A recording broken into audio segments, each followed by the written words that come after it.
billion over 3 years, and a new detention centre established on the French side of the Channel. Joining me now is Zoe Gardner. She's a migration policy expert. She's in central London. Zoe, thank you so much for talking to us. So an unparalleled multi-year agreement, that's what we're told. What did you make of it?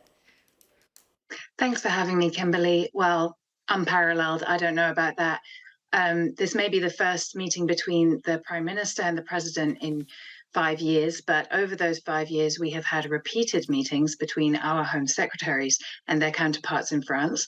So I'm old enough to remember November 2022, just last year, when Suella Braverman announced another £70 million a year to be going to building more fences and more patrols in France.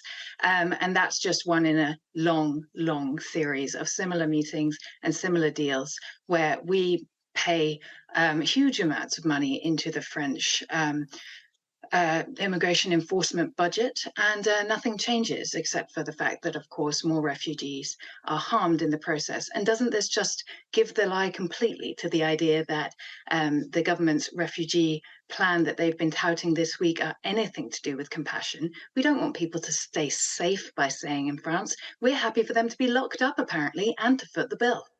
Okay. Do you not think, though, that there was a different tone to this meeting? The Prime Minister himself said there's been challenges in the last couple of years, but there does seem to be a conciliatory tone to the meeting. I mean, they said it themselves. Yeah, they were really keen to emphasize that, weren't they? Yeah, we're all friends now. The only disagreements are about football. It was all very Boysy and very sort of put on. And there are some other serious political matters that they've been discussing, cooperation on dealing with Ukraine. You know, that's actually important. But what the part that obviously the UK side has been trying to emphasize is the part that is cruelty to migrants, because that is the big thing that they want to push at the moment. They don't have much else to tout as their achievements in government. They really just want to show that they're going to be as cruel as possible to migrants. So we're going to be funneling £500 million into the French detention estate. I mean, France, just like the UK, already runs detention centres. Just to be clear, though, it's not as though the French can now suddenly go in, scoop up all the people who are homeless and destitute on the French coast and detain them.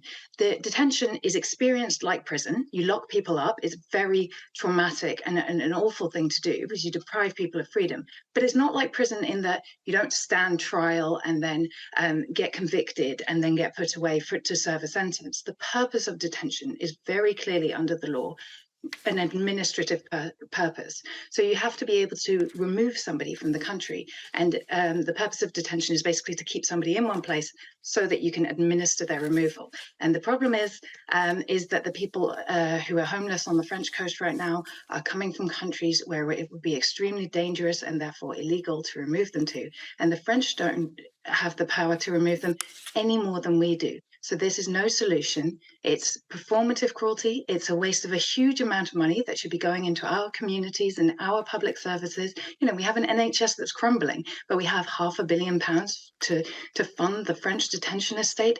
This is just shameful. It debases us. OK, well, the government, I'm sure, will say that they're not trying to be cruel to migrants at all. That's not their aim here. And they say these measures will remove the incentive for people to risk their lives through dangerous and unnecessary journeys and pull the rug from under the criminal gangs profiting from this misery once and for all. So let's go through each of the steps and see where you think this is not going to work. So the new detention centre, the argument is that every time they try, they're left on the beach, and then they try again, and they try again, and they try again. So building this detention centre will be somewhere where we can put these people, or the French can put these people.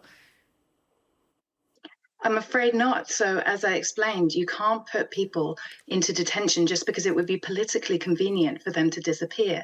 That's not how it works. You have to be able to show that you have a reasonable prospect of removing them.